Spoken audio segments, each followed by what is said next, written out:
Hinihiling po ngayon ng ahensya sa korte na ma-discharge mula sa kaso si alias Totoy para magsilbing state witness. Kaugnayan, kumuha tayo ng buong detalye sa pag-uulat ni Bombo Grant Hilario.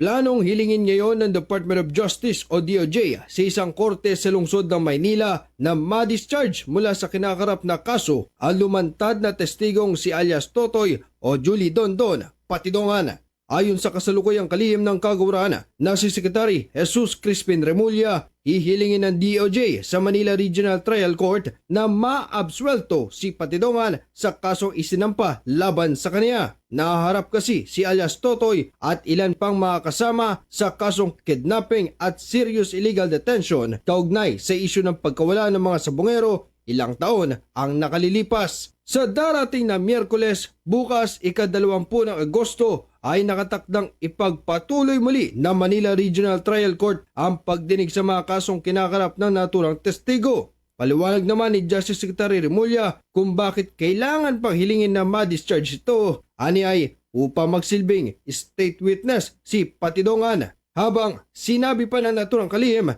na nasa evaluation stage pa rin ang mga reklamong inihain ng kaanak ng mga nawawalang sabongero kamakailan. Ibig sabihin ay isinasailalim pa rin ito sa mga pagsusuri ng prosekusyon ng kaguran upang matukoy kung ang mga reklamong murder at serious illegal detention ay tatayo bilang kaso laban sa umunoy mastermind at ilan pang mga kasama. Same. Ganun pa rin. Well, he will be... We will ask the court to discharge him as a state witness. Later on, maybe in this case already. Still being evaluated. Samantala, inihayag naman ni Justice Secretary Jesus Crispin Remulla na nagpapatuloy pa rin hanggang ngayon ang search and retrieval operations sa bahagi ng Talig. Ani ay nakipagpulong na din siya muli sa Philippine Coast Guard hinggil sa operasyon at sinabing positibo sila na mayroon pa rin mga nahanap kung saan partikular sa isang quadrant ng lokasyon sa naturang lawa ay marami umunong nakikita at natutuklasan pa mula sa kailaliman ng tubig. We had a briefing from the Coast Guard and they just described to us the work that they do, and they gave us a briefer on the work going on because there have been 40 days of diving already. 40 days is the first dive. That's why it was a significant day to be briefed about what was happening. Ayun, may nakita niya nila sa amin kung gaano kahirap yung trabaho. Tuloy-tuloy. May isang quadrant na positive talaga sa marami. Maraming positive findings sa ibang lugar.